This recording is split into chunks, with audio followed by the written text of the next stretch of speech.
o fato é que a Grécia estava inserida numa situação extremamente delicada internamente e à margem, participando das decisões da política mundial, né, por conta da consequência da Primeira Guerra. Foi dividido em 3 temas aqui, onde no primeiro eu enxerguei da seguinte maneira, após o estudo. Apresentaríamos o que foi o evento da morte do rei Alexandre, um rei que quase ninguém conhece, até porque ele foi rei de fato, mas quase que não de direito, não é? E o retorno do rei de direito ali, que era o Constantino I. E por conta disso, de forma paralela, as eleições gerais, que eram necessárias que fossem chamadas para restaurar um pouco a democracia, né, vamos chamar assim, e os resultados, embora a melhor parte, que são as consequências do resultado das eleições, nós não vamos falar aqui hoje. Isso vai ser tema para os próximos 2. E é extremamente importante conhecer isso para quem quer entender melhor o porquê a Grécia ela é o país que é hoje, não é? Isso reflete principalmente na questão política, né, de governança política do país. E da formação mesmo, né, do povo grego recente. Mas, bom, vamos lá. O que eu vou fazer aqui é entrar um pouco e falar de algo que é e não é história, mas nós pouco falamos da monarquia recente, pós o reinado de Otto, né, que foi o do George, só para conhecer um pouco da questão da árvore, já que vamos falar de vários membros da monarquia, e é interessante decorarmos um pouco a sequência. Eu tentei resumir ao máximo a informação aqui, para que a gente não se perdesse com os nomes dentro dessa árvore, ok? Nós já estudamos, já discutimos e debulhamos bem o reinado de Jorge I, que foi o que introduziu a segunda, digamos assim, dinastia, né, ou casa, que integralmente veio da Dinamarca. Ele assumiu o reinado da Grécia, não abrindo mão, quer dizer, mantendo o título de príncipe da Dinamarca. Ele vem da casa do que eles chamam de Alsácia, né? Eu tentei não traduzir isso para o português, eu coloquei aqui embaixo, casa de Eslésvico, Alsácia, Sonderburgo, Gluckburgo, mas tentando falar isso em alemão lá em cima é impossível. Eu rodei no Google várias vezes a fonética disso aí e eu não consigo reproduzir esse som. Não é nem problema de desconhecer, mas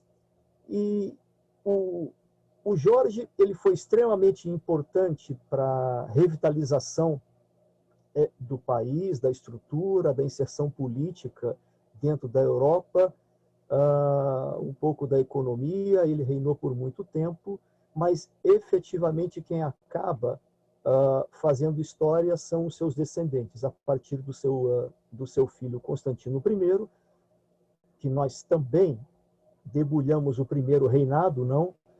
E em 1917, por conta da pressão da Entente, ou das grandes potências que queriam derrubar o Império Alemão, ele acaba tendo que partir para o exílio com praticamente todo o seu staff, grande parte da sua relação familiar. E ele vai viver no exílio enquanto ele deixa, e vamos estudar por que ele deixa um dos seus filhos, né? Não como regente, também vamos entender por quê, mas como rei da Grécia. E embaixo nós temos a linhagem dos 3 filhos, o Alexandre, o Iorvos, né, o Jorge II e o Paulo. Ambos foram reis das Grécia, cada um no seu tempo e na sua oportunidade histórica. E hoje vamos nos concentrar na questão do Alexandre. O Alexandre, que reinou de 1917 a 1920, e 3 anos, e vamos entender por quê. Bom, Eu vou passar por uma figura um pouquinho mais complexa, mas para poder transmitir a vocês alguma ideia do porquê esses fatos históricos tiveram tanto peso. A verdade é que uma monarquia em um país pequeno, nos grandes também, na Europa, à época, era bastante afetada pela sua relação matrimonial de sangue nobre, ou seja, rei casa com outro rei de sangue nobre. E no caso da Grécia, embora ela tenha vindo da casa dinamarquesa, não? Através de Jorge I, que lá se chamava Prince Willem, né? O Jorge I, ele então faz a relação com os Romanov, né? Através, eu acho que é da neta do Constantino I, que é a Olga, e a Olga, ela cria essa relação com o Império Russo, gerando, então, eu acho que foram 5 ou 6 filhos, né? Mas o que se fala são os príncipes herdeiros, aquela lista que eu passei para vocês. Constantino, perdão, estou falando de Constantino ainda, e Constantino, ele, para gerar a sequência dos príncipes herdeiros, ela casa com a Sofia, que era irmã do Frederico IV, filho do Frederico III, e Frederico IV nada mais era do que o Kaiser alemão que acabou conduzindo a Alemanha à Primeira Guerra Mundial. Então, temos um reinado na Grécia onde Constantino vem de uma relação com os Romanov, por um lado, e uma relação, quer dizer, quando eu falo Romanov, é porque praticamente os príncipes e reis da Rússia são primos dele. E a esposa era irmã direta do Kaiser alemão. E a partir daí, a geração que vai influenciar a política na Grécia, a partir de Jorge II, Alexandre I e, no final, o mais novo, que é o Paulo I. Bom, se precisarmos, nós vamos voltar um pouco para essa tabela, porque ela ajuda um pouco a explicar algumas relações de influência e de dependência política, não? Dentro da monarquia. Aqui eu retomo um pouco o que nós havíamos estudado a respeito da destituição do rei Constantino, e dentro dos estudos foi muito importante entender que essa destituição ela não foi comandada pela Entente exclusivamente que lutava contra o Império Alemão.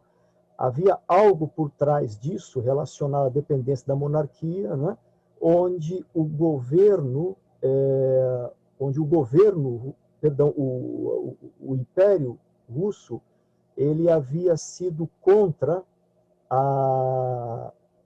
a entrega da coroa para o seu filho, para o seu segundo filho, Alexandre, quando Constantino teve que se exilar, em 1917, né? Teve que sair do país. E essa pressão ela cessou em função de outro fato histórico, que foi a subida dos bolcheviques. Então, os bolcheviques no poder acabaram cortando essa influência que o Império Russo exercia sobre o Constantino da Grécia, e o Constantino da Grécia acabou sofrendo uma pressão quase que exclusiva da França e da Grã-Bretanha, né, apoiado pelo Venizelos, para que ele fosse destituído do poder da monarquia na Grécia. Né? Bom, aqui nós temos, depois que essa família foi para o exílio, então, houve uma série de discussões dentro, principalmente do parlamento, de como seria tratado a monarquia. E Elefthérios Venizelos, de uma certa forma, apoiou que o Alexandre I ele fosse coroado em substituição ao rei Constantino, não permitindo que o germanófilo, o filho mais velho, o Jorge II, ele recebesse por direito constitucional a coroa, né? Bom, uma vez estabelecido esse novo cenário monárquico na Grécia, a partir de, acho que foi junho de 2017, Venizelos, então, com o apoio dos estados da Entente, né, das forças da Inglaterra e da França, ele passa, então, a ajustar todo o staff da coroa internamente, ele passa a alterar o poder dentro do parlamento, né? Ele se torna primeiro-ministro, e isto pesa muito para o Alexandre, ou seja, o Alexandre, efetivamente, o Alexandre I, ele acaba ficando muito restrito a atuar como monarca, porque o Constantino, ele vem diretamente em cima do seu staff a dispensar ou a prender, ou quem fosse radical dentro do efeito de manter a monarquia. Em junho, Alexandre tinha 23 anos, não é? Jura lealdade à Constituição e, como de praxe, ele necessitava da presença do arcebispo, né, da Igreja Ortodoxa, e, com isso, ele acaba sendo coroado. Eu faço menção na questão de ressaltar aí o arcebispo de Atenas, o Teocleto I. Ele não era ele não era a maior autoridade da Igreja Ortodoxa na Grécia, ele era apenas de Atenas, mas foi ele quem acabou coroando a pedido do próprio rei, porque ele era um extremo monarquista. Algo que aconteceu à época, dentro da divisão, ou seja, do cisma político na Grécia, é que o baixo clero da igreja era a tendência era apoiar a monarquia e não Venizelos, né? E foi uma cerimônia muito modesta, não houve a participação de autoridades ou do povo, e junto o primeiro-ministro, né, o Alexandre Zamis, ele participou também da coroação. O importante desta questão foi a orientação política que o Constantino deu ao seu filho, lembrando que Constantino levou grande parte de todo o staff, de toda a nobreza monárquica, né, vamos chamar assim, da Grécia para fora do país, e Constantino ficando, ele recebeu, nos últimos dias aqui, uma grande mensagem, em que a coroa precisa ser dele, mas que o irmão mais velho e o próprio rei não abdicaram da coroa, ou seja, era uma mensagem que ele deixava ao filho de que nós voltaremos. Embora Constantino não tivesse os plenos poderes de monarca, o reinado de Constantino parecia alguma coisa um pouco mais presença em atividades como nós temos hoje com a rainha da Inglaterra, ou seja, pelo que foi entendido na história, o Venizelos não deixava margem a que ele assinava os documentos, mas ele não decidia sobre o conteúdo de qualquer documento ou qualquer decisão do parlamento, né? Ou mesmo direta do próprio primeiro-ministro. Mas nas grandes atividades ele era sempre chamado. Então, mesmo reduzido ao status aí de um rei fantoche, ele era em si entre aspas, o comandante-chefe das forças armadas, né, das tropas gregas. Então ele acompanhava nos grandes eventos, ele esteve presente na entrada das tropas na Anatólia, ele esteve presente quando, no final da Primeira Guerra Mundial, eles acabaram ocupando todo o restante da Trácia. E aqui umas fotos que eu recolhi após a Primeira Guerra Mundial, ele junto com o general Paraskevopoulos ali em Banvirma. Né? Banvirma era uma cidade dentro do Golfo de Mármara, praticamente um porto que vai em direção a Bursa, né? A antiga cidade grega de Bursa. A figura de cima, ele se despedindo já e recebendo as honras ali por ter visitado a colônia grega, que era grande na cidade à época. Bom, Alexandre, ele tinha uma característica muito interessante. Vamos discutir a respeito disso, mas um dia após a sua ascensão, um dia após a sua coroação, ele revela ao pai que ele namorava, ou melhor, ele gostava de uma nobre que não tinha sangue nobre. Eu falo nobre porque ela era descendente de família de comerciantes gregos, né? De família que vinha não só da luta revolucionária grega, mas também eram fanariotes, né? Se chamava Aspasia Manos. Quando os pais delas acabaram se separando por questões ali mais econômicas, ela foi enviada para complementar seus estudos na França, na Suíça, e depois acabou regressando, foi 1915, ela regressou, e numa oportunidade que os ypsilantes acabaram fazendo numa festa, ela reencontrou, ela já conhecia quando criança o rei Alexandre, né, porque ela era digamos assim, da burguesia, né, grega, e ela reencontrou e acabou atraindo o interesse do Alexandre.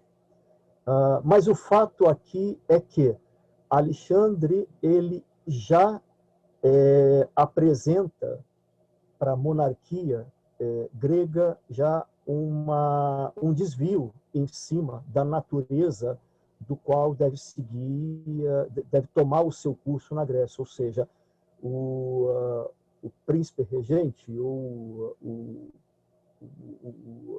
o príncipe que vai herdar a coroa, ele mandatoriamente tem que casar com alguém da realeza, né, e não fora dela.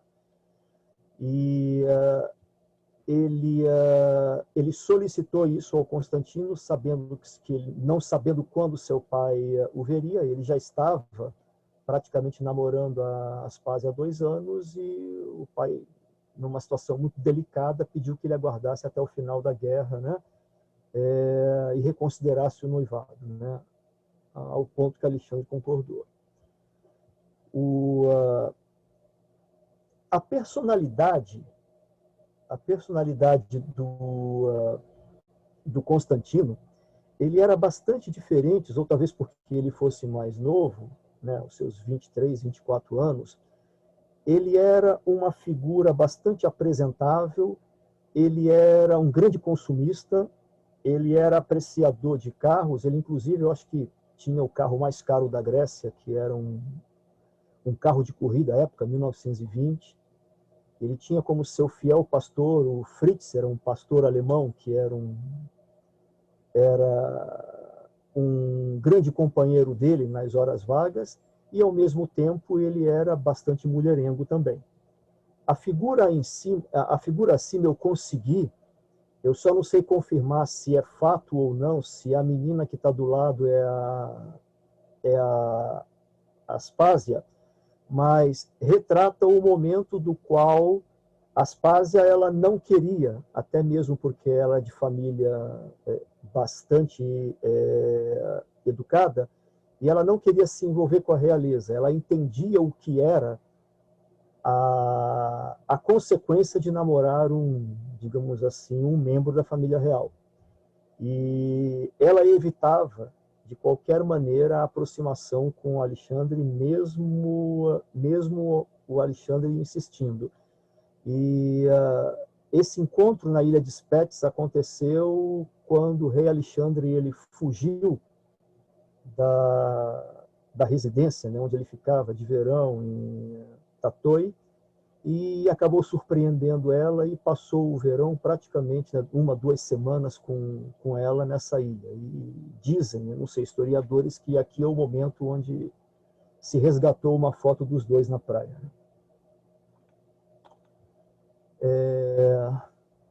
Bom, o que significaria o casamento de uma plebeia, digamos assim, com alguém de sangue nobre, não é, da casa dinamarquesa? O fato é que existiam várias vertentes. Então, de uma certa forma, mas não confirmado, a união com ela poderia possibilitar a helenização da família real, não é? O que não desagradaria a todos os gregos. Eu não consigo evidências na história de que a população grega enxergava dessa forma, mas a Inglaterra enxergava. O Venizelos não enxergava. O Venizelos, ele quando soube, ele foi extremamente contrário a essa relação. Primeiro porque o Venizelos era muito próximo e amigo do pai da Aspasia Manos, né? E algo que piorava a situação é que, principalmente, Sofia, a rainha da Grécia, era totalmente contrário a esse casamento, assim como também a família ou seja, as relações que existiam com a casa da Dinamarca, né, do Constantino I. Bom, acontece uma coisa muito interessante, porque por que estamos entrando um pouco nessa relação da Aspásia, a Aspasia, né, com o recente coroado, o rei da Grécia? É que isto acaba envolvendo a Inglaterra dentro também da questão do jogo, de tentar resolver a questão de não permitir que Constantino volte à Grécia. E houve até um caso histórico, né, onde o príncipe Arthur, não é, que era o filho da rainha Vitória, ele acaba indo a Atenas, eu acho que amando mesmo da realeza britânica, para conhecer a moça, né?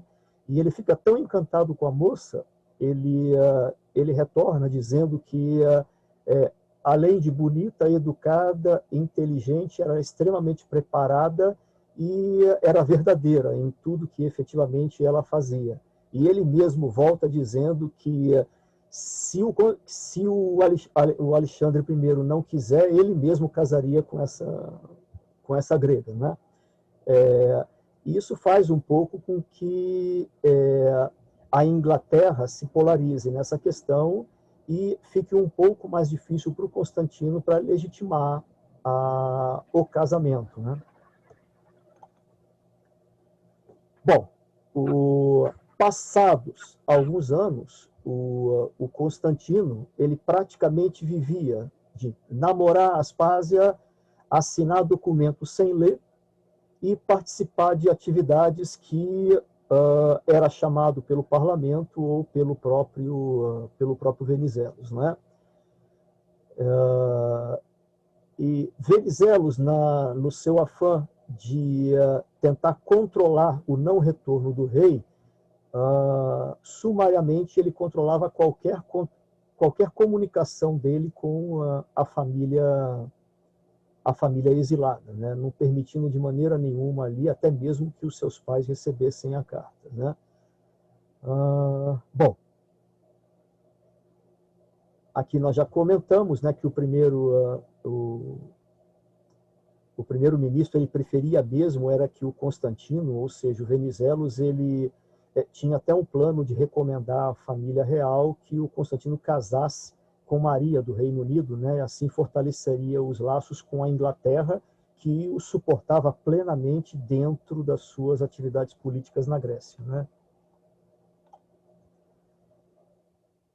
Aqui ocorre um fato onde Constantino ele resolve casar. Passados 2 anos, né, da coroação, passados 4 anos em que juntos eles estavam, tendo certeza que um gostava do outro, pelo que eu acabei lendo assim na história, a Aspásia se apaixona verdadeiramente, né, demorou, mas se apaixona verdadeiramente pelo príncipe, entendendo assim os problemas que ela viria a ter com relação à questão da segregação. E os dois acabam indo às vias de fato do casamento, fazendo um casamento às escondidas, ou seja, a população não soube.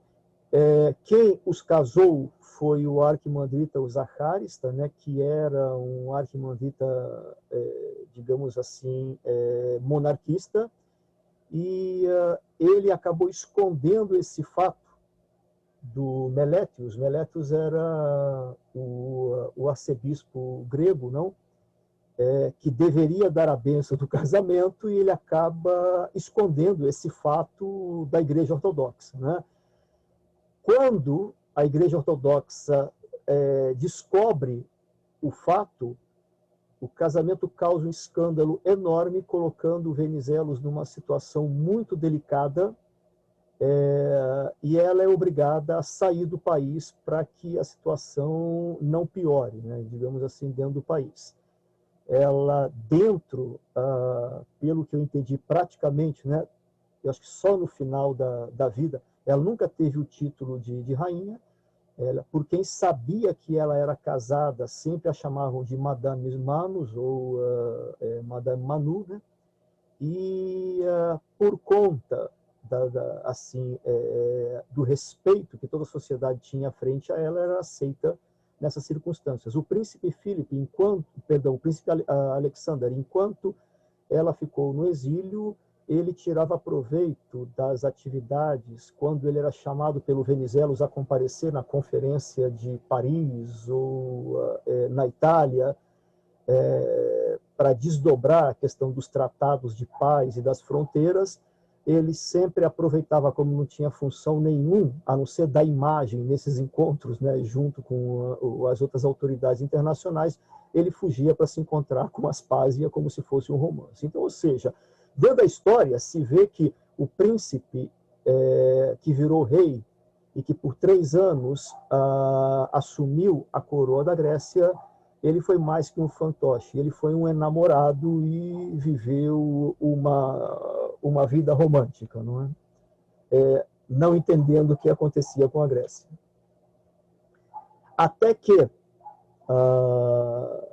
pouco tempo depois, um pouco antes do infortúnio, né? E num dia em que, isso foi muito interessante nesse dia, porque a história relata com muito detalhe o que aconteceu nesse dia. Ele comenta que ele só foi passear nessa floresta de Tatoi. Eu vou depois explicar o que é Tatoi, porque ele estava muito ansioso para jantar com a Aspasia, que tinha voltado do exílio, e ele, para vencer a ânsia de encontrá-lo, ele foi passear com o seu preferido amigo, que era o pastor alemão Fritz, na floresta de Tatoi. E, infelizmente, um macaco que pertencia ali ao gerente dos vinhedos, né, que ficavam perto do palácio, acabou se estranhando com o cachorro. Os dois se enrolaram e ele, em defesa do cão, atirou o macaco para longe. Só que esse macaco ele era observado por outros, ou um outro macaco, e esse outro macaco o agrediu em defesa do seu companheiro de espécie. A agressão foi violenta, porque se conta que ele foi mordido no corpo, no ombro, e principalmente uma ferida profunda no tornozelo, né, de uma das pernas. Logo ele conseguiu se desfazer. Os servos, então, chegaram, expulsaram os macacos, logo depois diz a história que os macacos eles foram depois destruídos, né, ou seja, aniquilados, para que não ocorresse, né, um evento como esse outra vez. E as feridas foram tratadas, mas não cauterizadas. Ou seja, cauterizar significaria deixar cicatrizes, né, ou marcas na pele real, e elas não foram cauterizadas. Nessa mesma noite do evento, Alexandre teve uma forte febre, né? A ferida acabou infeccionando e ela logo, poucos dias, ela evoluiu para sepsis, né? Para sepsemia. E com a rápida evolução da doença, os médicos eles sugeriram amputar a perna, porque onde inflamou foi no calcanhar. E a sugestão era amputar. O problema é que nunca se ouviu falar na história de um médico autorizar a amputação da perna de um rei. E todos tentaram outras formas de salvar o rei. Comenta-se que se tivessem amputado, o rei teria sobrevivido, a história teria mudado, mas isso não aconteceu, né? E sobre esse envenenamento, então, o rei acabou sofrendo terrivelmente, né? E foram semanas de muita dor, semanas em que se seguiu praticamente atacando todos os órgãos internos, né, porque as defesas e a imunidade ela foi sendo aniquilada e o rei foi morrendo lentamente mesmo de falência generalizada ali de grande parte dos órgãos, certo? Semanas depois, ele passou a delirar porque, segundo alguns médicos, isso afetava o cérebro. Defensores da monarquia revelaram que ele passou a apelar para que a mãe, o pai, voltasse ao país, estaria chegando o final da morte, né? E o Venizelos ele foi inflexível, não permitindo a entrada da família real aqui. O máximo que eu entendi é que se permitiu a vinda apenas da avó, da ex-rainha, né? Ou da rainha Olga, para que pudesse acompanhar, e embora ela tenha chegado aqui a um dia depois do falecimento do filho. Ele acabou não suportando e no dia 25 de outubro ele veio a falecer. Os médicos faziam de tudo, houve vinda de médicos de todas as regiões, de fora do país, mas ninguém conseguia tratar a sepsis que havia dominado praticamente todo o corpo do rei. Aspásia foi a que dormia ao lado, acompanhava ele em todos os momentos, né? Aqui existem algumas fotos tiradas da época, ou melhor, do dia em que ele faleceu. As duas são com a Aspásia sempre no leito da cama, né, do Palácio de Tatoi. E com isso, então, segue-se ao evento, né, da procissão, praticamente acompanhado por quase ninguém da família real dentro da Grécia, então, ou seja, o rei da monarquia grega falece e pouquíssimos membros da família real acompanham o féretro, né, seguem a procissão. Então, a guarda, né, Visone ali do palácio, ela leva até a Catedral de Atenas, que depois volta ao Palácio de Verão em Tatoi, né? E lá ele é sepultado ao lado do rei George, né? Algo interessante aqui a ser comentado, porque em uma de suas, que ficou muito famosa, a visita que ele fez a uma cidade que hoje se chama Alexandrópolis, na Grécia, faz fronteira com a Turquia, a atual Turquia. Ele foi um dos primeiros a entrar na cidade depois das conquistas de Venizelos, né? Nesse território. E aí, por conta disso, a população lembra dele, lembra entrando, e o parlamento resolveu trocar o nome da cidade para a cidade de Alexandre, né? Aqui é o momento do enterro, essa de preto, né, de vestes pretas, é a Aspasia, e anos mais tarde, né, décadas mais tarde, se é construído um mausoléu onde ele é enterrado ali ao lado do rei Constantino, e também eu acho que da rainha Olga, né? Então se cria um mausoléu dentro do que era o palácio de verão deles, e aqui eles acabam jazindo para sempre, né? Bom, só a título de curiosidade, o Palácio de Tatui foi aonde toda a família real europeia precisava desfrutar da sua floresta de verão, e nada melhor do que uma região que havia sido beneficiada por famílias ricas gregas antes da chegada da casa dinamarquesa para assumir a coroa através de Jorge II. Jorge II trouxe uma boa quantidade ali de fundos reais da Dinamarca e acabou comprando essa região toda de algumas famílias fanariotes, né, que possuíam palácios ou possuíam casas de verão. Essa região comprada, ela possui nada menos que 42 quilômetros quadrados, né? É uma área muito, muito grande ali, se você comparar com o que é a Ática, né? Aqui mais em detalhes, né? Isso é hoje, é uma área abandonada, desde a saída em 63, eu acho, né? Do término da monarquia na Grécia, isso aí não é tocado, e isso foi à corte internacional, à corte europeia, para se saber se era entregue à família real ou não. Tem todo um desdobramento, a gente não vai entrar nesse detalhe. E o Mitsotakis hoje, que também é um herdeiro da família do Venizelos, né, da outra parte, ele hoje vem tratando o que fazer com esse local, tratar ou fazer melhoria nos museus, né? Mas esse era o complexo, praticamente, onde o rei ficava confinado os 3 anos, andava grande parte do tempo, né? Ele dividia o seu tempo, quando ele não viajava às cerimônias, ele ficava nessa região, e ele gostava de ficar nessa região porque era onde ele podia, de forma sigilosa, se encontrar com a Aspásia. Esse foi o reinado de Alexandre. Bom, entrando agora nas questões políticas, né, e relembrando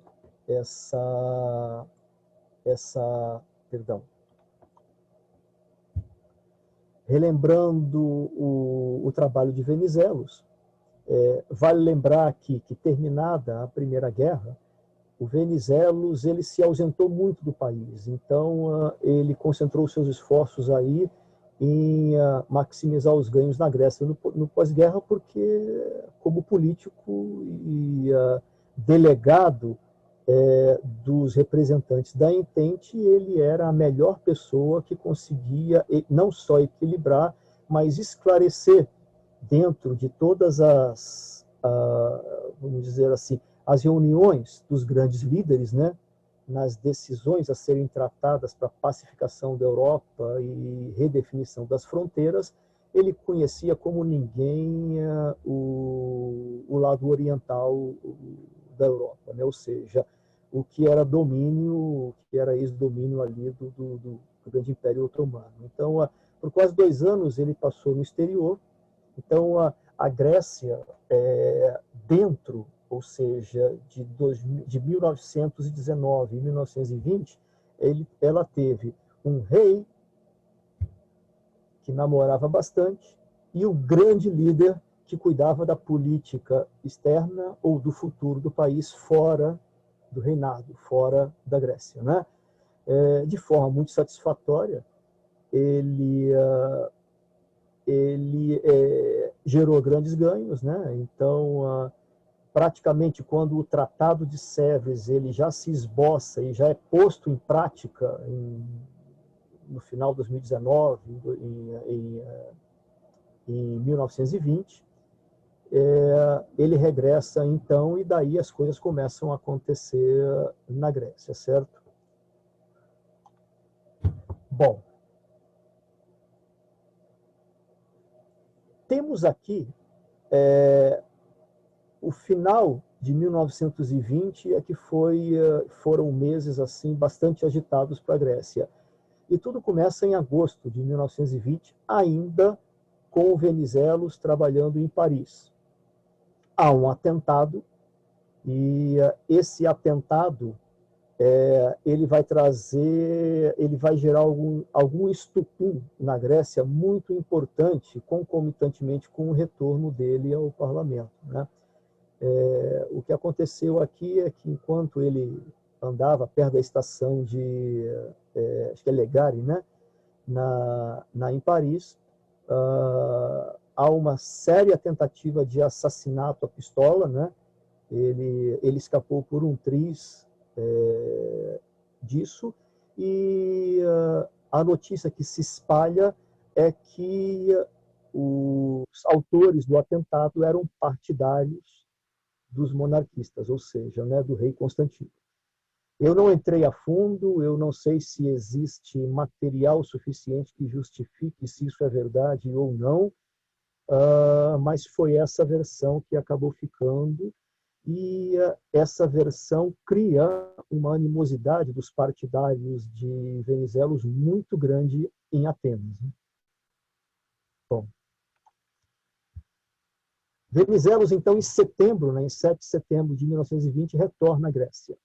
E retorna com muita pompa e resultados. Ele traz, de uma maneira extremamente eficaz, clara e assim executória, digamos assim, 3 grandes tratados. Ele consegue, de uma vez só, definir os problemas que ele vinha tendo com a Itália, ou seja, praticamente reaver algumas ilhas, com exceção de Rhodes, do que a Itália pleiteava, não é? E praticamente amenizar a implicância que a Itália tinha em termos da merralha ideia que o Venizelos tanto comentava, a fronteira com a Bulgária também, e principalmente com o Império Otomano. Lembrando que aqui, o acordo que ele fez, isso nós vamos ver mais lá para frente, não foi com revolucionários ou com turcos, foi com o sultão, foi com o Império Otomano. Ele apresenta isso no parlamento, recebe agradecimento de todos os membros, né? Ele começa a ser chamado principalmente pelos políticos de Salvador da nação. O próprio parlamento lhe promete uma estátua, né? Ali mesmo. Eu também não sei se essa estátua foi feita, tudo, mas eu sei que em 2000 fizeram uma estátua para ele, mas antes eu não sei o que aconteceu com a estátua que lhe prometeram à época. Né? E a partir disso, então, ele entendendo que já se faziam 5 anos que as últimas eleições foram chamadas e já se fazia 3 anos que ele havia desestabilizado o parlamento constituído pelas eleições de 2015, ele segue agora com uma estruturação dissolvendo o parlamento, né, dando todas as liberdades civis aí para restaurar esse parlamento, garantindo eleições livres e constitucionais, porque até então o Constantino, ele praticamente, vamos chamar assim, regia a política na Grécia, não através do apoio das lideranças políticas da Grã-Bretanha, principalmente, e um pouco da França. Né? Embora o seu objetivo, né, em cima de toda essa estratégia, era não permitir o retorno do rei Constantino. Né? Perdão. Ele não se opunha ao retorno do rei Constantino, mas que isso não criasse um problema político agora ao avanço, ao desdobramento da paz, não é? E da solução da nova Grécia, das novas fronteiras da Grécia. Ele convoca as eleições para o novo parlamento,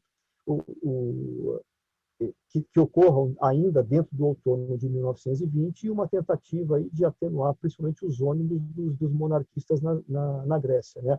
Os monarquistas na Grécia, eles tinham as suas razões agora com o retorno do Venizelos, de intensificar a questão da disputa política, não só por causa da animosidade que os seguidores de Venizelos ali passaram a causar, mas principalmente pelo que vai agora ser desdobrado. Bom, entra agora dentro desse cenário, dentro desse contexto planejado por Venizelos, a questão da morte do rei. Ou seja, nós não podemos esquecer que o rei faleceu exatamente no mesmo mês, não é? Praticamente. Ou algumas semanas depois que Venizelos volta e ele começa a tratar essa situação. Então, com a morte de Alexandre, o parlamento da Grécia ele exigiu que Constantino e o príncipe herdeiro Jorge eles fossem excluídos da sucessão, não é? Mas que se preservasse a monarquia. o parlamento, o governo, em 28 de outubro, ele recomenda que o admiral Kudriotis, né, ele fosse regente do príncipe Paulo. O príncipe Paulo era muito imaturo ainda, era muito novo. Eu acredito nessa época ele devia ter os seus 19, alguma coisa assim, em termos de idade, né? E a ideia era preparar o príncipe Paulo para que ele fosse o futuro.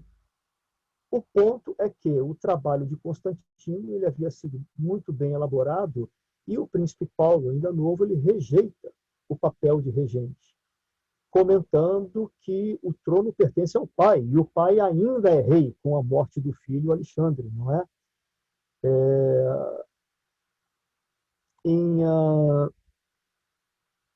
O tempo, então, o país fica praticamente sem rei, o país fica com um suposto regente, que é o Konduriotes, né? Sem um príncipe regente. Em novembro, o ministro Imberna, né, o ministro grego Imberna, ele oferece o trono ao irmão mais novo de Alexandre, né? Ele recusa efetivamente. Ele insiste em dizer que Jorge seria o sucessor constitucionalmente e, se o pai ainda vivo, ele teria que antes assumir a coroa, né? Bom, o que fazer efetivamente? Isso acirra mais os ânimos ainda entre republicanos venizelistas e monarquistas, considerando que a Grécia tem rei e o trono está vago, ou seja, carece de Constantino voltar à Grécia. Bom, enquanto isso, as eleições marcadas elas se aproximam, né? Aqui comentamos a respeito aí do cisma, que ele se potencializa, né? Ele acaba retomando aqueles ânimos da população de voltar a se polarizar entre monarquistas e venizelistas, né? E liberalistas. Venizelos, então, anuncia a data, melhor, adia a data para 14 de novembro, em função do evento da morte do rei Alexandre, e isso totalmente baseado na ideia de que as realimentações que Venizelos tinha, principalmente dos seus seguidores, era de que o que ele tinha feito nenhum estadista, principalmente o partido dele, jamais tinha feito pela Grécia, e ele certamente seria reeleito dentro dessas eleições, né? Embora os resultados eles acabassem demonstrando algo diferente, né? Bom, aqui eu falo um pouco do que foi o embate nessas poucas semanas antes das eleições.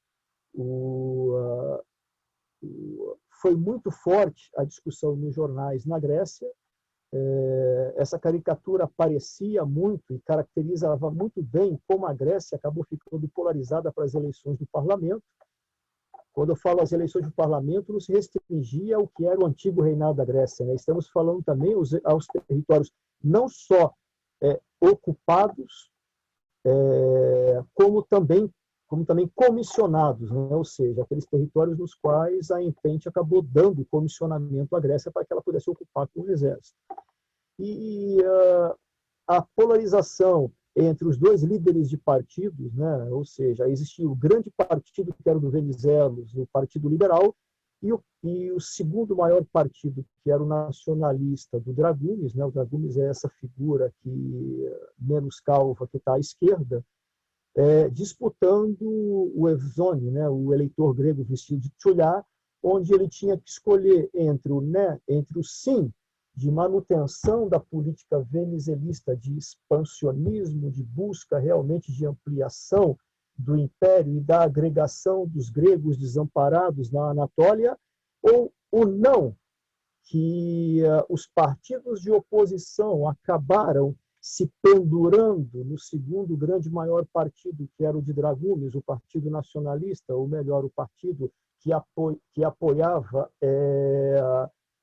deliberadamente a monarquia na Grécia, e que acabou criando um cenário de retorno da monarquia e, principalmente, de evitar que a expansão gerasse guerra e que houvesse guerra e que se pedisse que os seus meninos, né, ou seja, havia sido o grande esforço que o Venizelos havia solicitado, das famílias dos gregos de enviá-los num grande exército de ocupação ou de comissionamento dentro da Anatólia e na Trácia, principalmente. E o eleitor fica indeciso, ele não sabe o que acontece, e muitas coisas, assim, em pouco tempo, acabam entrando pelos ouvidos do eleitor. Há momentos muito interessantes, a Penélope Velta, né? Não sei se vocês lembram dela, eu havia falado da grande escritora grega que vivia no Egito, né? E era irmã do Adonis Benakis, né? Aquele que acabou cedendo ou contribuindo para aquele Museu Benakis em Atenas, né? Era um grande artista. E ela acompanhava, ela gostava, ela passou a viver em Atenas nessa época e se impressionou muito com o que acontecia em termos da opinião pública, do que se discutia, e ela ficava impressionada de ver a grande parte da população de Atenas dizendo, né, nós não os queremos. Era uma coisa muito interessante porque ela se referia aos gregos da Anatólia, né? Ou seja, ela se referia aos gregos do reinado da Ática que olhavam com risco a questão agora de estarem sendo responsáveis por abordar, por comissionar as terras de Esmirna, as terras da Anatólia, né, através do Tratado de Sèvres, e a política de Gunares criava a ideia de que era um risco, nós não os queremos. E principalmente falava, né, Zito e Cubari, né, vivos cubaros, né, ou seja, e Cubaro era o apelido que o partido e os grandes próximos de Constantino davam a ele, né? Ele era o compadre dos gregos, né? Ou seja, e os gregos sentiam saudades desse grande compadre que era a tradição real que a Grécia teve, principalmente Atenas teve, que Atenas renasceu com a realeza, né? Começando por Otto e depois por Jorge II. Bom, embora os ganhos territoriais aí da Grécia após o fim da Primeira Guerra, né, não pareciam que iam ajudar Venizelos a ganhar as eleições de novembro, alguns pontos eu enumerei ali, eu listei pelo que eu andei lendo, eu resumi, existem outros, mas eu acho que os mais intensos eram esses 4 pontos que, digamos assim, navegavam, rumavam contra as chances do Venizelos. O primeiro é que grande parte da população ela estava cansada da guerra. E a proposta do Venizelos para frente era avançar para cima da Anatólia, avançar para os turcos. Não é? E como resposta ao contrário, e pelo fato das famílias já estarem dando muito, a contribuição muito grande mesmo, o esforço de guerra era muito grande, para poder seguir com o que estava acontecendo já em 1920, era trazer as tropas para casa, né? E isso Gunares explorava. A questão do ressentimento da população pela intervenção estrangeira, vocês lembram, eu acho que foi a Lia que explicou muito e muito bem o que foi as ocorrências ali de novembro de 1916, né? Novrianá, eu acho que era o nome que se dava em grego, a partir daí, um pouco a humilhação que o povo grego passou pela força da presença da Marinha Real e da Marinha Francesa ali forçando a destituição do rei e obrigando o retorno do Venizelos e dando poder ao Venizelos para assumir o comando do país, né?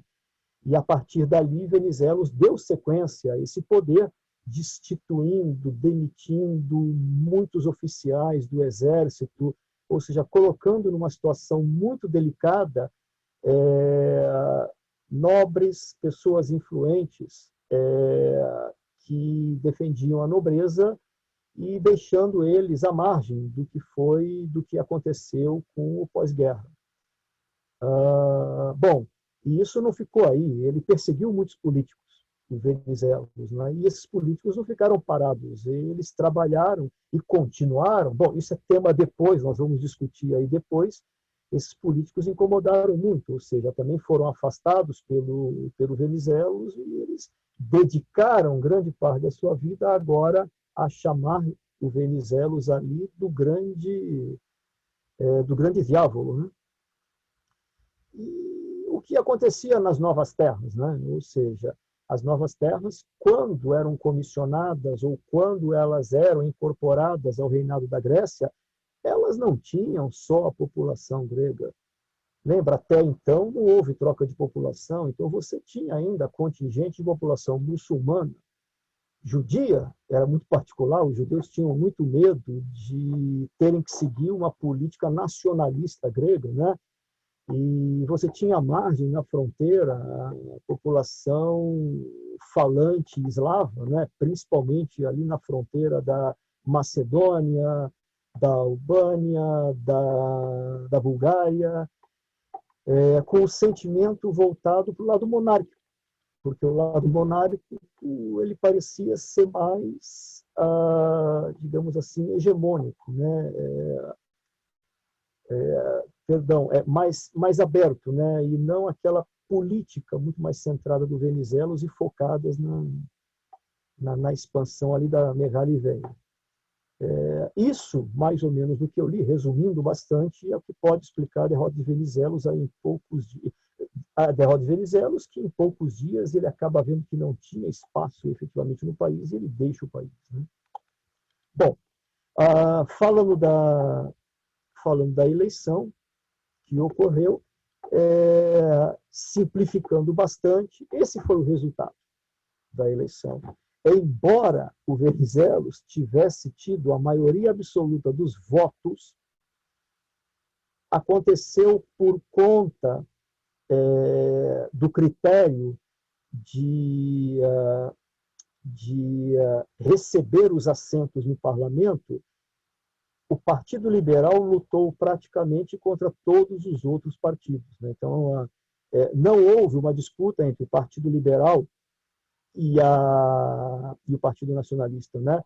Houve uma disputa contra a oposição unida. O Guimarães foi muito inteligente e ele apresentou efetivamente uma linha única de defesa da monarquia, onde todos, de forma uníssona, defendiam a mesma coisa. Então, isso foi uma reunião de partidos e, como eles disputavam as cadeiras por partido, eles acabavam abocanhando um número mínimo que, somados, dava maior do que o somatório absoluto de um único partido, né? Foi a maioria esmagadora, inviabilizando de qualquer forma que alguém pudesse cogitar o retorno do Venizelos como primeiro-ministro do parlamento, certo? Isso foi um choque. Isso bateu de uma forma espantosa nas grandes alianças políticas internacionais que conduziram a Grécia, através do Venizelos, na conquista de uma série de vantagens internacionais, né? E o principal, digamos assim, o principal apoiador dele, que é o Lloyd George, né, que era o primeiro-ministro inglês, eu recortei algumas coisas aqui para vocês terem uma ideia, isso resume bastante, eu não preciso explicar, só lendo isso vocês vão entender. Quando o telegrama chegou para o Lloyd George, ele estava reunido com Churchill, né, no gabinete ali do parlamento em Londres, e ele recebeu e ele leu na presença do Churchill, né? E essa frase do Churchill ficou também para a eternidade. O Churchill ele narrou dizendo, né, que o Lloyd George ele ficou chocado, extremamente confuso com a situação do que tinha acontecido na Grécia, fazendo com que o Winston Churchill, que era um grande já naquela época, né, antes da Segunda Guerra Mundial, praticamente ali uns 25 anos antes, ele já influenciava muito a mídia inglesa, e ele escrevesse para um jornal acabei traduzindo aí do inglês, ele escreveu o seguinte, né? O imperioso cretense não fez concessões para a atenção ao qual seu pequeno país foi adicionado. Aqui, evidentemente, ele fala que ele foi o Venizelos, ele foi extremamente hábil em resolver e dar a volta por cima, não sendo considerado como marionete, né? Pela Inglaterra, ou seja, ele aceitou, tratou a situação, ele não fez concessões ao que a política do parlamento inglês havia solicitado a ele para a condução da Primeira Guerra Mundial, né? E pelos ressentimentos que o bloqueio aliado, pelos ressentimentos que o bloqueio aliado para fazer a Grécia entrar na guerra tinha plantado profundamente, né? Ou seja, isso aqui causou ressentimentos à população, mas ele soube tratar isso aí de uma forma muito política, né? Para os muitos descontentamentos que surgiram sob condições prolongadas de guerra, pela conduta opressora de muitos de seus agentes, a Inglaterra era sabedora que, para poder colocar em prática a política do Venizelos, quem ele colocou no poder, ele teve que agir de alguma forma na Grécia de forma opressora, ou seja, de forma dura, quase que ditadora em alguns segmentos, não é? E pela completa absorção de seus oponentes políticos na política partidária, né? Quer dizer, ele foi eliminando quem se apresentava contra a política que ele tinha que seguir dentro do cenário internacional e dentro do que a Grécia deveria seguir pela entente. Durante sua ausência, e foi o momento em que ele tratou os acordos, né, nas conferências de Paris e Londres, durante sua ausência forçada, contínua em Paris e em Londres, o povo grego ficou privado da sua inspiração. O Venizelos ele inspirava realmente o povo grego, né? E sentiu as mãos pesadas dos seus subordinados. Então, o povo grego ficou praticamente com a forma como os delegados, né, que ele havia colocado no parlamento ou nos ministérios tratavam, conduziam a política na Grécia. E aí vem a conclusão do Churchill, né? O povo grego decidiu, no momento, suas maiores esperanças e medos, né? No momento que ele tinha suas maiores esperanças e seus maiores medos, ele decidiu privar-se da personalidade dominante que criou a situação e por quem, sozinha, ele poderia ter sido levado ao sucesso. É interessante esse último parágrafo que o Churchill diz, que, pelo que ele enxergava, ele diz, ele entende o que o povo grego fez, mas se o povo grego não tivesse feito nada, a Grécia teria tido um grande sucesso sem isso ter sido feito, né? Sem ter mudado o rumo da política. Então, foi um texto bem difícil assim de traduzir. A forma do Churchill escrever ela é bastante literária, né? Mas daí a gente consegue mais ou menos resumir o que vai se desdobrar à frente, principalmente no cenário internacional, com esse impacto da mudança do primeiro-ministro. Aqui eu só coloco, passamos rápido aqui, mas para que vocês entendam o seguinte, que dentro do cenário político da Grécia, nunca existiu um partido tão forte quanto o do Venizelos. Ele fundou o Partido Liberal, né, a partir de um partido que ele tinha cretência ali, que era bastante centrista, mais nacionalista, né, mais voltado à expansão. E a partir de lá, esse partido ele acabou causando, né, um furor na Grécia muito forte, a ponto de que praticamente nessas décadas a Grécia, você só conseguia enxergar um bipartidarismo na Grécia, né? Embora fosse livre a questão do multipartidarismo, mas o próprio Gunares ele viu que não havia forma de derrotar o Partido Liberal Venizelos se ele não juntasse toda a oposição, né, numa única voz. E mesmo no único momento e pequeno onde eles estabeleceram uma república, é dito que nesse momento aí dos liberais estabelecendo uma república, ele teve um grande sucesso, né? Aqui você consegue enxergar dentro do modelo parlamentar, né, existe em 29 uma forma que acabou sendo mudada, acabou se criando uma segunda Câmara, que era a Câmara do Senado, como no Brasil, mas depois isso caiu de novo, né, voltou-se ao único parlamento, a uma única casa, né, diferente do que é o Brasil hoje, que tem um Senado e tem um Congresso. Ali nessa época onde existia apenas o parlamento. Eu acho que tem alguém pedindo aqui para entrar. Eu vou só mostrar que o Venizelos ele só teve realmente uma grande derrota em termos de representação aqui nas eleições de 20, né? Deixa eu liberar, eu acho que o Capotaz está levantando a mão, eu não havia visto isso. Confirma só para mim, Helena, se o Capotaz quer contribuir. Sim, sim, ele pediu para entrar. Eu acho que eu disparei a falar aqui e não dei oportunidade.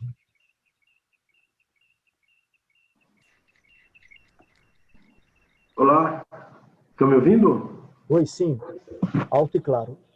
Ok, bem, perfeito. Então, está dando um retorno, eu acho, aí, microfonia. Enfim, exatamente,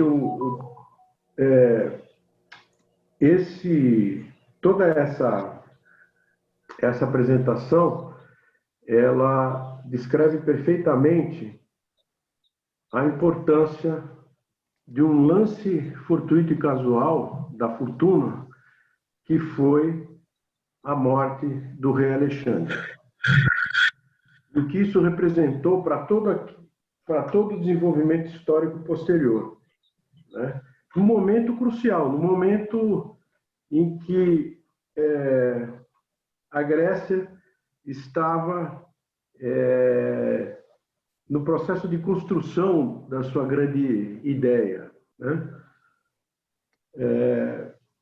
Então, por que isso foi tão importante? Porque essa mordida do macaco e a morte logo em seguida do rei Alexandre detona processos, né, que levam aquele desenlace catastrófico, né, da expedição grega na Ásia Menor, ou que contribuem para essa condição. Primeiro, ela demonstra claramente que isso perdão, que honra. Ela demonstra claramente a incapacidade dos dois principais partidos, que é o Partido Liberal e a União Oposicionista, de chegar a um denominador comum, ou melhor, a um governo de união nacional, porque é exatamente nesse momento que os governos de união nacional se fazem necessários. Eu vou demonstrar que foi exatamente isso que acontece do outro lado do Egeu, né?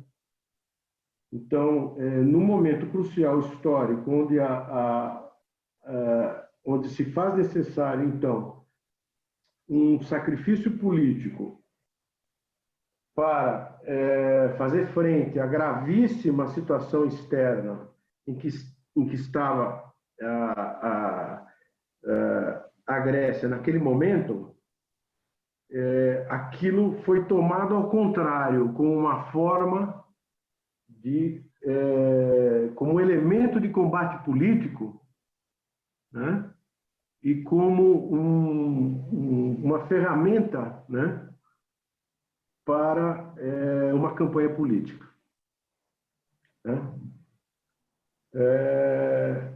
E essa ferramenta, ela se baseia na questão dinástica, ela se fundamenta na questão dinástica, e essa questão dinástica faz com que o embate político utilizado, né, quer dizer, o argumento político, o tema político principal da União Oposicionista seja a volta dos monarquistas, vamos chamar assim, que não é um bom nome, mas enfim, seja, então, a volta do rei Constantino. Isso reacende a divisão já existente, né, histórica, né, entre liberais e monarquistas. Ou seja, a Grécia entra numa campanha de expansão e de consolidação do seu Estado, né, totalmente dividida, né? E exatamente esse fato da morte do rei Alexandre, por mais casual que seja, é utilizada de forma política por uma das, né, no embate político, né? Então, exato, Capotaz. Eu tinha chegado à conclusão que mais vale um rei apaixonado do que morto, né? mais vale um rei inerte, um rei totalmente dissociado da sua função política, né? E apaixonado por carros, do que exatamente a situação. Se dependesse das Aspasia, tudo teria dado certo, mas não dependeu dela, né? Bom, o macaco entrou em cena. Mas isso é a própria incapacidade da estrutura política grega, dos políticos gregos, das elites gregas, de se unirem no momento que demandavam uma união nacional. E eu vou chegar lá. O que isso traz? Qual é o sinal que isso passa para as grandes potências? Bom, o primeiro grande sinal é que a Grécia não é Venizelos. A sofisticação, a inteligência, né? E todas as qualidades do Venizelos não refletem a situação política e econômica da Grécia. É o primeiro grande recado que isso passa às grandes potências, que de uma certa forma, e por medidas diferentes, dependendo do aliado em questão, embarcam, de uma certa forma, no programa expansionista de Venizelos, né? O maior aliado obviamente, a Inglaterra, a Grã-Bretanha, né? Com certas reservas à França, mas a volta do Constantinos já de imediato, um dos aliados, que é a França, que não somente se opõe, como ameaça intervir. Ela ameaça intervir, fala, Constantino, que enfrentou nossos exércitos em Atenas, que matou os nossos soldados, olha só, a situação política, a situação que a política grega e o desconhecimento, vamos chamar de desconhecimento, na melhor das intenções, né, da ignorância da União Oposicionista, né, em trazer de volta Constantino, e o que isso reflete para os aliados internacionais, que, bem ou mal, no início, até apoiavam a investida grega, né? Capotaz, eu tenho ainda um pedaço que eu vou falar da volta do rei. Eu queria que você voltasse a esse comentário uma vez terminado, e eu queria também inserir algo. Você mencionou sobre a França.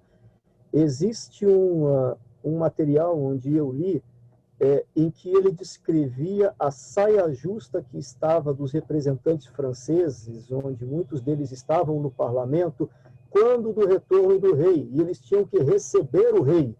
E essa delegação, esses, digamos assim, esses líderes, né, franceses dentro da política grega, eles mandatoriamente, pelo protocolo, tinham que apertar a mão do rei e tinham que recebê-lo.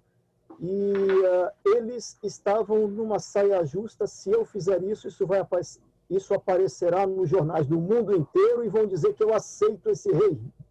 E era uma situação extremamente complexa para a Grécia. Exatamente. Vamos dizer assim, essa ingenuidade, né, da sociedade grega em relação a como essa questão dinástica era vista por seus grandes aliados, ingenuidade talvez seja um termo diplomático demais. Na verdade, a volta foi um instrumento utilizado pela União Oposicionista para chegar ao poder, não importa qual, né? Seja a que custo for. E um outro ponto que fica claro, então, para as grandes potências, né, que a Grécia, talvez não seja aquele parceiro estável, né, e previsível que havia sido projetado por Venizelos, né? Fica aí claro, né? E o que acontece do outro lado do Egeu? É exatamente o contrário, né? O movimento kemalista consegue, então, unir a sociedade turca. Exato. Né? E se apresenta, então, como um elemento de estabilidade na região. Né? E que vai negociando com as diferentes partes de forma hábil, né? Seja com a União Soviética, né? Com as forças do Exército Vermelho soviético, né? Seja com a França, né? Seja com a Itália, né? Itália. Né? E só então, por último com a Inglaterra. Né?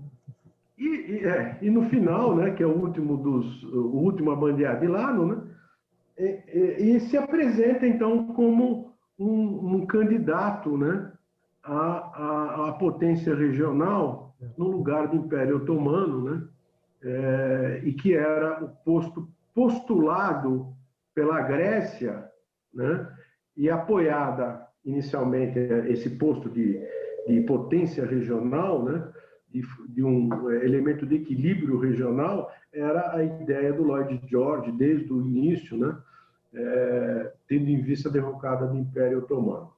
E isso, obviamente, mais por questões internas, acaba caindo por terra.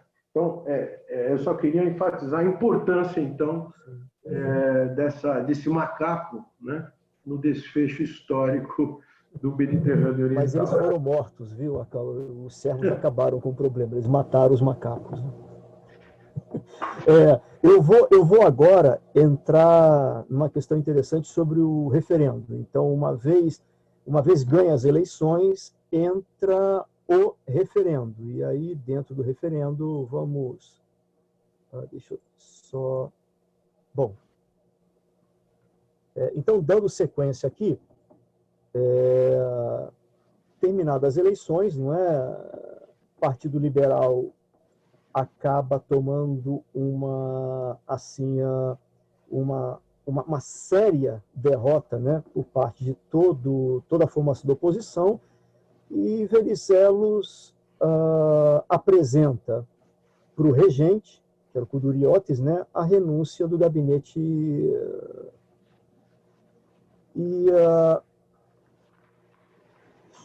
deixa eu afastar isso aqui, ok?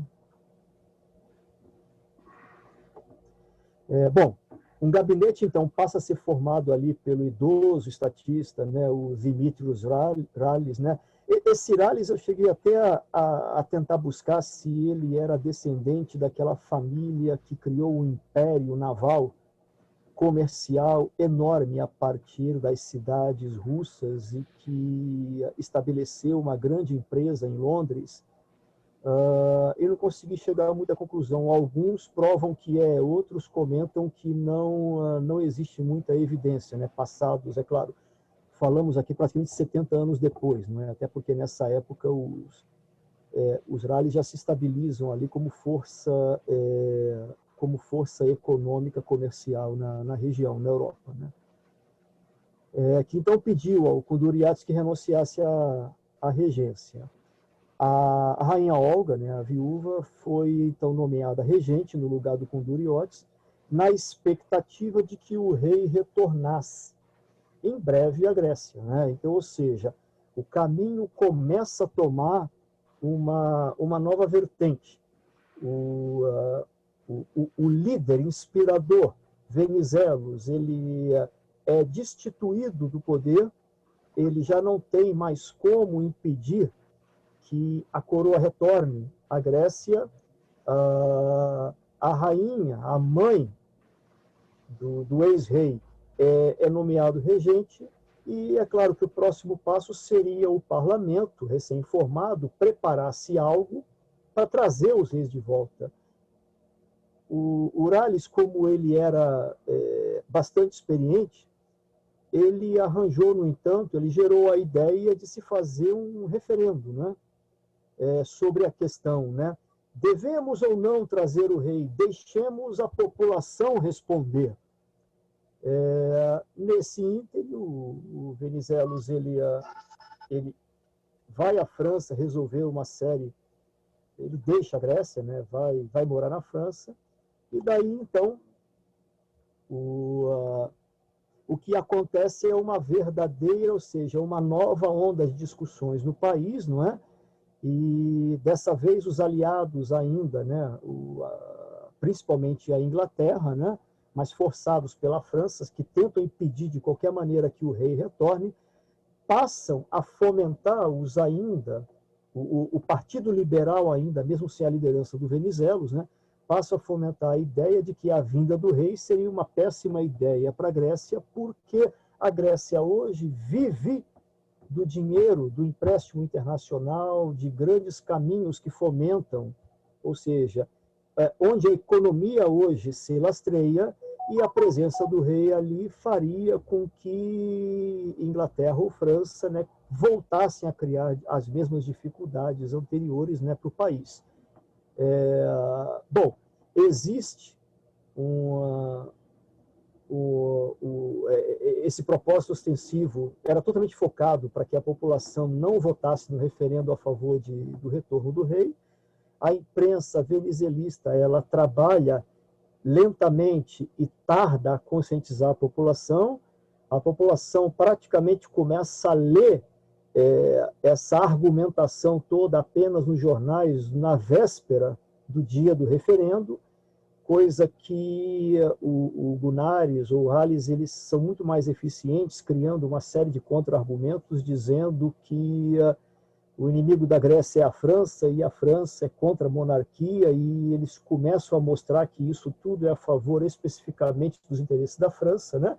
E que a Inglaterra ela blefava frente a essas ameaças, não tinha como a Inglaterra atrapalhar esses canais de empréstimos do dinheiro que a Grécia usava, e assim se seguia, e a população não entendendo nada, né? Bom, o fato é que no dia seguinte, no domingo 5 de dezembro de 1920, o referendo ele ocorre e é anunciado nos jornais algo que talvez fosse inviável de acontecer. 99% dos votos, né, quase 1 milhão de votos, votam pelo retorno do monarca, pelo retorno do Constantino. 10 mil eram contra e 2 mil inválidos brancos, né? Algo que causa espanto, algo em que talvez passe a refletir o que vai ser a política da Grécia daqui para frente, né? É claro que depois, pelos historiadores, isso à época não foi muito questionado, não se sabe por quê, mas os historiadores, né, mais tarde, eles passam a considerar que foi ilegítima essa apuração, né? Principalmente pelo comparecimento às urnas, ou seja, compareceram mais eleitores para um referendo do que para poder votar a Câmara. Muito bem. E mesmo assim, na eleição, um mês atrás, ou menos de um mês atrás, mais da metade votou contra a política monarquista, né? E por que essa metade estaria se juntando a esse bolo e pedindo o regresso do rei? Ou seja, todos os venizelistas eleitores, né, votaram no retorno do Constantino. Então, isso cria uma situação na qual não se consegue muito bem entender o que aconteceu à época. Bom, o fato é que os jornais no mundo, então, passam a apresentar o resultado da votação, e em pouco tempo o rei Constantino, ainda no exílio, já estava preparado para voltar com todo o seu séquito, né? Embora você, levantando nos jornais, você perceba que ainda existia a resistência do Partido Liberal e, por conseguinte, também, acho que alguma influência negociada politicamente da Inglaterra ou da França, de se impedir que os membros mais radicais do staff do rei Constantino não pudessem mais retornar à Grécia. Então, tem algumas evidências, alguns artefatos históricos aqui, em que mostram que, principalmente, né, os mais chegados ao Constantino, que eram radicalmente a favor da aproximação com a Alemanha, né, do imperialista, eles não conseguem voltar, ou pelo menos agora, do exílio. E a partir daí, para finalizar, isto é que passa a ser a nova cara da Grécia. Uma Grécia onde acredita que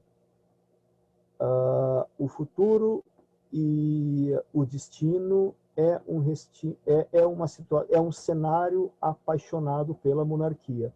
Isso é o que acontece quando o rei retorna à Grécia e o país ele passa a viver, vai ser o tema da nossa próxima discussão, a nossa próxima conversa, né?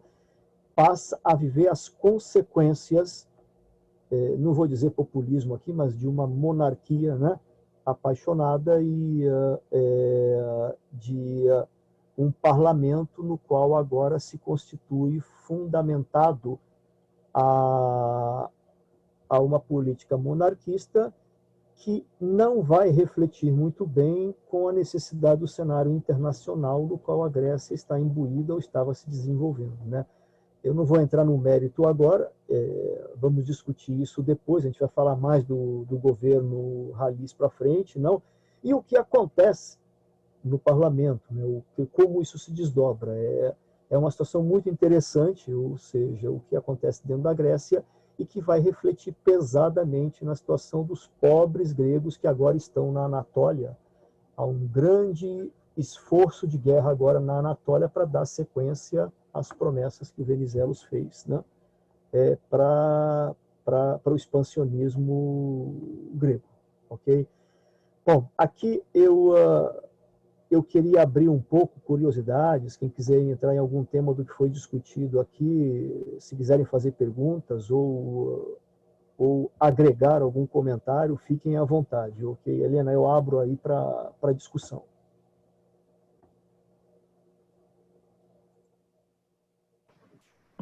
Eu tenho mais um ponto que eu acabei esquecendo de adicionar aqui aquelas questões que fizeram com que o Venizelos perdesse as eleições, e um deles talvez não seria tão importante quanto a questão dinástica, mas é a questão que vem em segundo lugar, ou seja, ela teve uma importância muito grande, que é a questão que, inclusive, na sua apresentação, Domingos, você colocou através da carta ou do documento do Churchill. Do Churchill. Era a forma com que Venizelos, né, conduzia a sua política interna. Um dos principais elementos, né, de contenção aí uma das principais bandeiras da União Oposicionista eram as práticas antidemocráticas, né, do Partido Liberal. O partido era liberal em tese, mas em termos políticos nós tínhamos ali uma série todo um esquema de censura, a questão de perseguição política, a Lei 755, que era uma espécie de lei de segurança nacional da época, né, que foi votada pelo governo Venizelos, né, que, de uma certa forma, impossibilitava demonstrações muito agressivas contra o governo. Então, e alguém pergunta, bom, se era o Partido Liberal, por que a necessidade de utilização desses instrumentos não tão liberais? A resposta está na divisão existente na estrutura política grega daquele momento, royalistas e liberais se perseguiam desde o início da Primeira Guerra Mundial.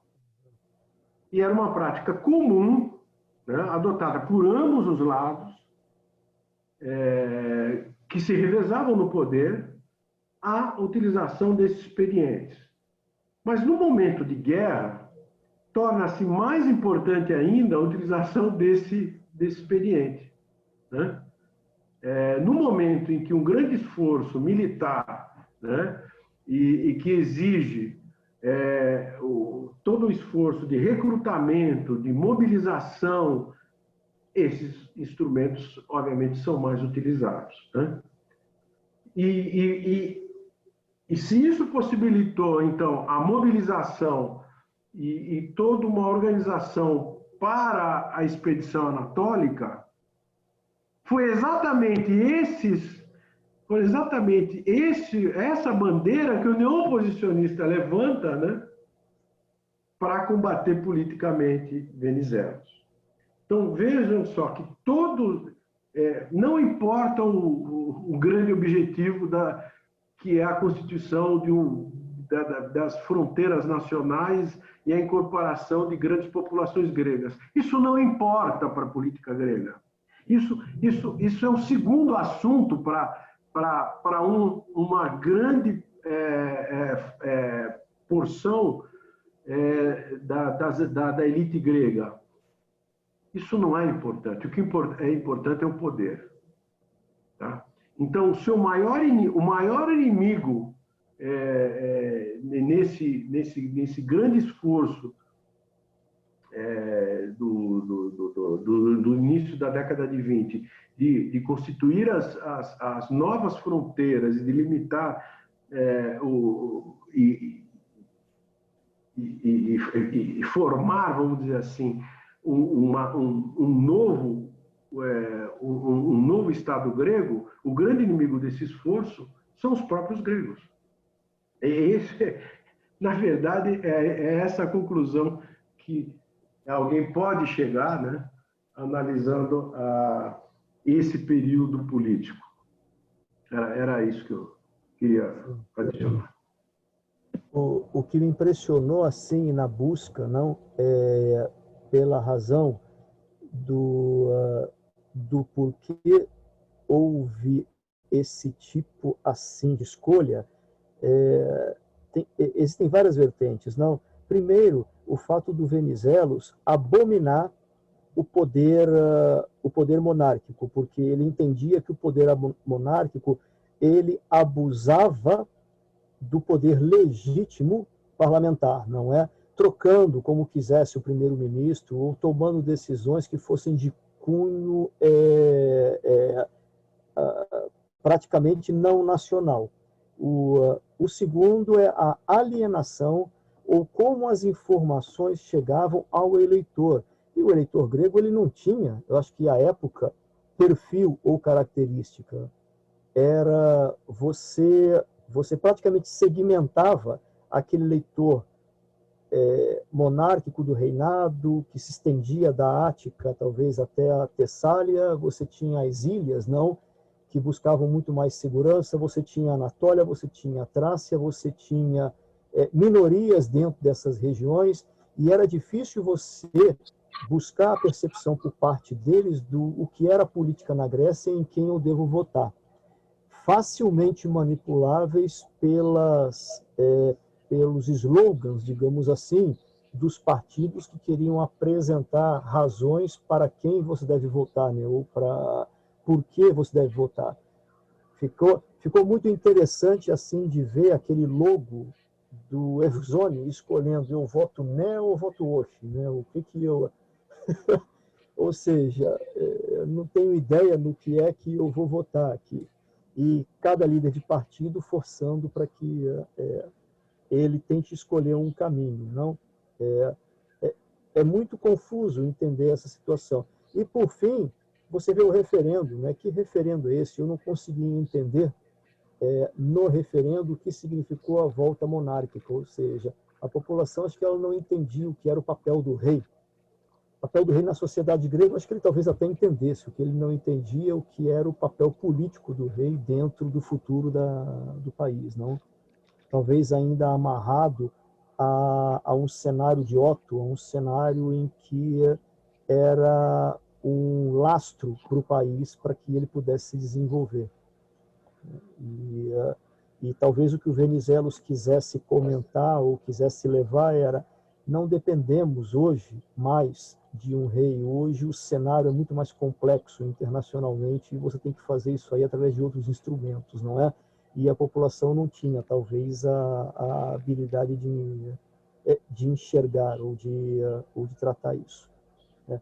Várias outras coisas eu vinha tentando buscar através do que acontecia à época, mas você narrou muito bem do outro lado, em que do nada o Império Otomano, através da Revolução, ele começa a tirar proveito das mudanças, não é?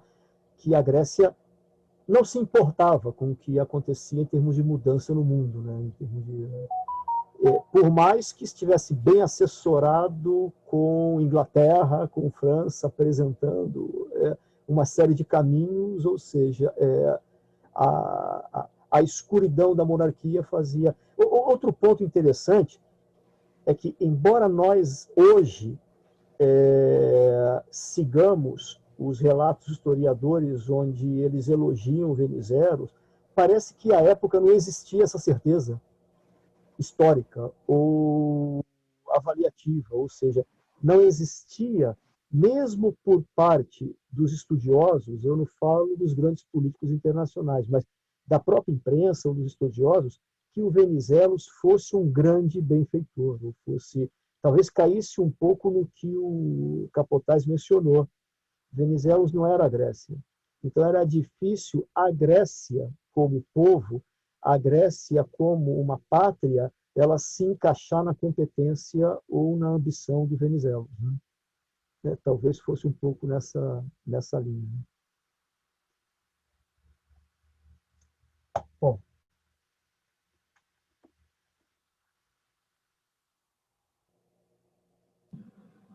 Olha, eu tive prazer em conhecer mais uma fase, mais uma chará de grandes méritos, né?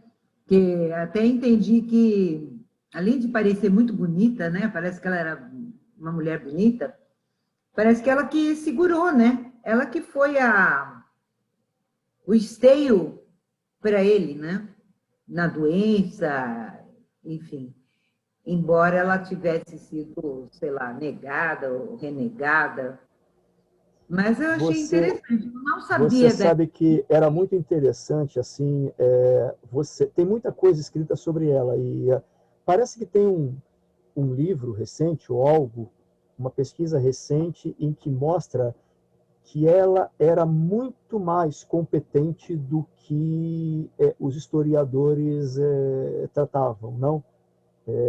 Até mesmo pela própria postura dela entender qual era o papel, e ela